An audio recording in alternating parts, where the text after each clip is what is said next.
민주당 도의원 선거를 놓고 유령 당원 의혹이 계속 불거졌는데요. 이 경선 결과 발표까지 보류됐던 제주시 오라동 선거구는 결국 재투표로 경선을 다시 하기로 했습니다. 민주당 스스로 의혹을 인정한 셈인데 제주에서 독주하고 있는 민주당의 후보 선출 시스템에 문제가 있다는 지적이 나옵니다. 박주연 기자입니다.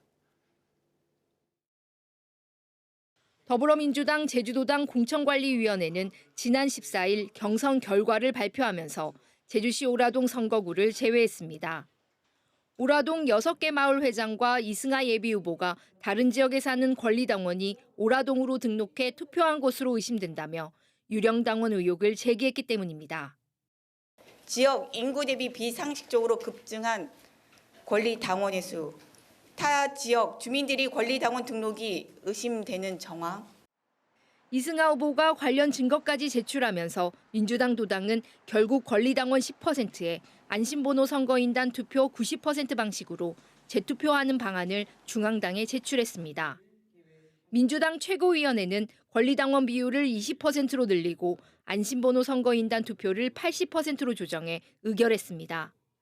해당 선거구에 출마한 강정범 예비후보는 현역인 이승하 예비후보가 절대적으로 유리한 구조라며 납득이 어렵다면서도 재투표를 받아들이기로 했습니다. 누가 보더라도 현역 의원에게 절대적으로 유리한 구조입니다. 후보자로서 납득하기 어려웠고 제게는 고통스러운 선택이었습니다. 경선에서 처음으로 재투표가 이루어지고 유일하게 권리당원 100%가 아닌 경선이 되는데 민주당 스스로 경선 규칙을 부정하는 셈입니다.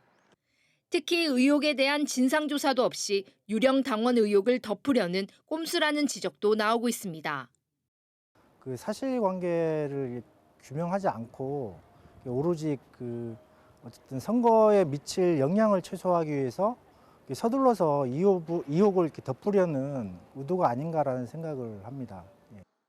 진보당 제주도당도 유령 당원 의혹이 공직선거법과 정당법, 형법 위반 가능성이 있는 중대한 사안인데도 문제를 덮으려고 한다며 재경선 중단을 촉구했습니다. MBC 뉴스 박주연입니다.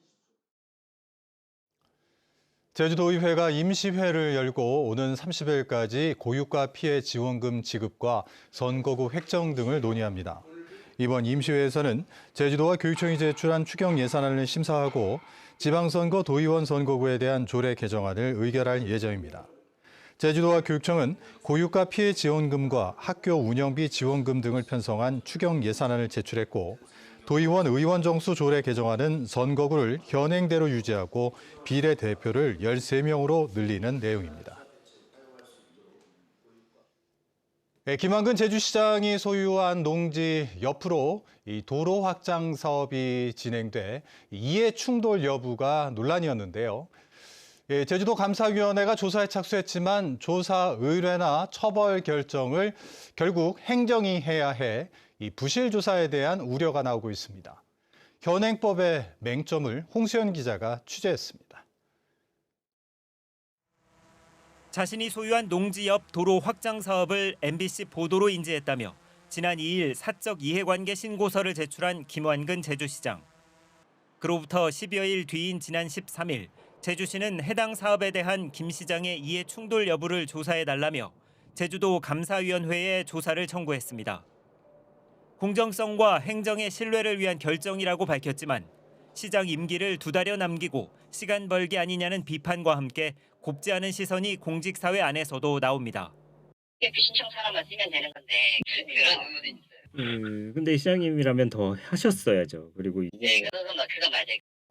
이면에는 법적 허점도 숨어 있습니다. 공직자 이해충돌방지법의 가장 큰 구멍은 처벌 절차입니다. 법 위반이 확인되면 소속 기관장이 징계 처분해야 하고 관할 법원에 과태료 부과를 요청해야 합니다. 시장이 법을 어겼는데 시장이 자신을 법원에 신고해야 하는 형국입니다. 제주시가 스스로 판단을 내리지 못하고 감사위로 공을 넘긴 이유도 여기에 있습니다.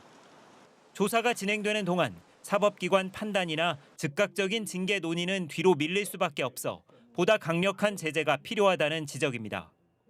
과태료 처분으로는 너무 약하지 않느냐. 그리고 이런 경우는 실제로 공수처라든지 이런 쪽에 좀 수사를 통해서 좀 그 무게에 맞는, 시장의 무게에 맞는 어떤 처벌이 이루어져야 된다는 생각이 듭니다. 국민권익위원회는 공직자 이해 충돌과 관련해 위반 행위가 경미하다고 하더라도 법 위반 사실이 확인되면 징계 절차를 거쳐야 하고 재판 관할 법원에 통지하도록 하고 있습니다. 기관장이 스스로 자신의 위반 행위를 처벌해야 하는 현행법의 맹점 속에서 이번 감사위 조사가 시장의 방패가 될지 아니면 공직기강을 바로잡는 채찍이 될지 도민들이 지켜보고 있습니다. MBC 뉴스 홍수현입니다.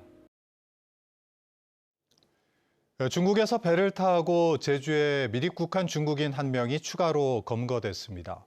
제주경찰청은 지난달 중국 칭다오에서 배를 타고 미입국한 30대 중국인 남성을 어제 저녁 7시쯤 서귀포시에서 체포해 조사하고 있다고 밝혔습니다. 이 남성은 지난해 불법 체류로 강제 출국당한 뒤 또 다른 중국인 남성과 배를 타고 미입국한 것으로 확인됐습니다. 경찰은 앞서 어제 검거된 중국인을 구속하고 미입국 브로커를 쫓는 등 수사를 확대하는 한편 정확한 사건 경위를 조사하고 있습니다.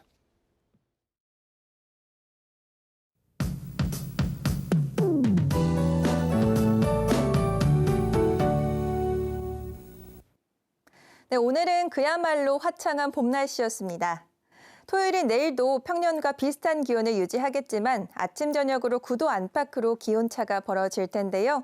낮 기온이 점점 오르고 있지만 이 벌어지는 일교차에 건강관리 잘해주셔야겠습니다. 내일은 맑은 하늘 아래 제주의 대기질은 좋음 단계를 유지하겠습니다. 야외 활동하기 무리 없는 날씨가 예상되고 있습니다. 한편 일요일 새벽부터 오전 사이에는 약하게 비 소식이 들어있는데요. 예상 강수량은 5mm 안팎으로 많지는 않겠습니다. 이 비는 오후 들어서 서부를 시작으로 점차 그칠 것으로 예상됩니다. 이어서 자세한 토요일 날씨 살펴보겠습니다.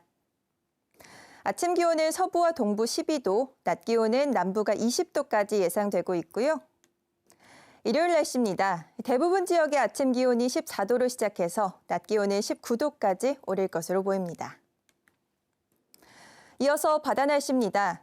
현재 풍랑특보가 발효 중인 제주 앞바다와 먼바다를 중심으로는 내일 새벽까지도 바람이 강하고 물결이 높을 것으로 보이는데요. 특히 모레 제주 남쪽 해상을 중심으로는 돌풍과 천둥, 번개에도 주의해 주셔야겠습니다. 해상 안전에 각별한 주의가 필요하겠습니다. 벌써 4월의 마지막 주를 앞두고 있습니다. 다음 주에는 제주 남쪽 해상에 위치한 고기압의 가장자리에 들면서 구름이 많고 맑은 날씨를 보이겠습니다. 지금까지 날씨였습니다. 고 현승준 교사 유가족들이 제주도의회에서 기자회견을 열고 외부 전문가가 참여하는 독립적인 진상조사위원회 구성을 촉구했습니다. 이들은 기존 진상조사단의 결과 보고를 철회하고 유족이 추천한 인사와 교육부, 노동부 등 상급 기관과 협동해 철저한 조사가 다시 이루어져야 한다고 강조했습니다. 또 교육청이 법률과 행정, 노무비 등 유가족에 대한 직접 지원에 나서줄 것을 요구했습니다. 제주 MBC가 단독 보도한 공무원 선거 개입 의혹이 이달의 방송기자상에 선정됐습니다. 방송기자연합회는 권혁태, 강흥주 기자가 보도한 관건선거의 부활, 읍면동지의 실체를 지역 취재 보도부문 이달의 방송기자상 수상작으로 선정했습니다. 읍면동지회 실체 보도는 전현직 공무원들이 오영훈 지사의 선거운동을 돕기 위해 단톡방을 운영하며 선거운동을 하고 오프라인 모임까지 가진 사실을 잠복 취재 등을 통해 생생하게 보도했습니다. 제주 4.3을 다룬 영화 내 이름은이 10만 관객을 돌파했습니다.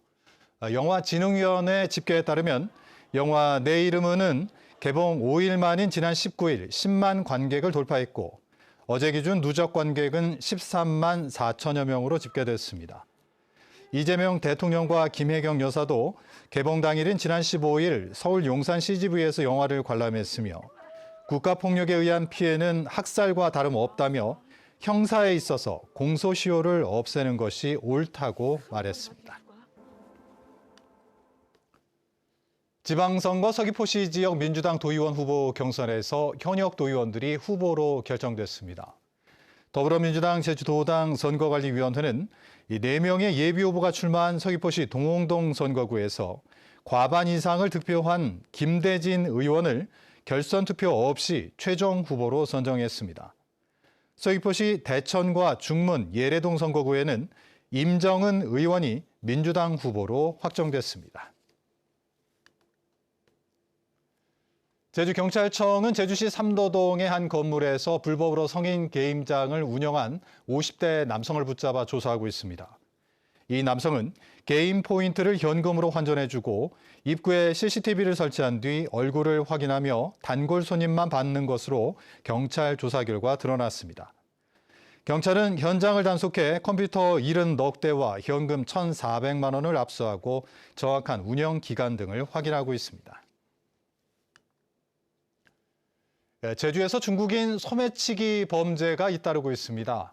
제주경찰청에 따르면 지난 12일 제주시 전통시장에서 지갑을 훔친 50대 중국인 2명이 붙잡히는 등 최근 한 달 동안 5건의 중국인 소매치기 범죄가 발생했습니다.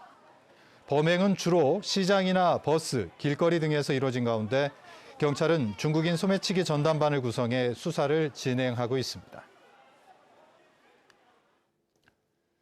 제2회 제주도 장애인 체육대회가 오늘 개막해 주말 동안 서귀포시 일원에서 펼쳐집니다. 이번 대회에는 24개 종목의 2천여 명의 선수들이 참여해 서귀포시 20개 경기장에서 기량을 겨룹니다. 특히 농구와 보치아 등 8개 종목에서는 장애인과 비장애인이 함께하는 어울림부도 진행됩니다. 제주에서 청약통장 가입자 수가 계속 줄어들고 있는 것으로 나타났습니다. 한국부동산원에 따르면 지난달 말 기준 도내 청약통장 가입자 수는 24만 8천여 명으로 1년 전보다 1,090명 줄었습니다. 제주 지역 가입자는 지난 2022년 3월 26만 4,500여 명으로 정점을 찍은 뒤 계속 줄어드는 추세입니다. 뉴스데스크 제주 마칩니다. 시청해주신 여러분 고맙습니다.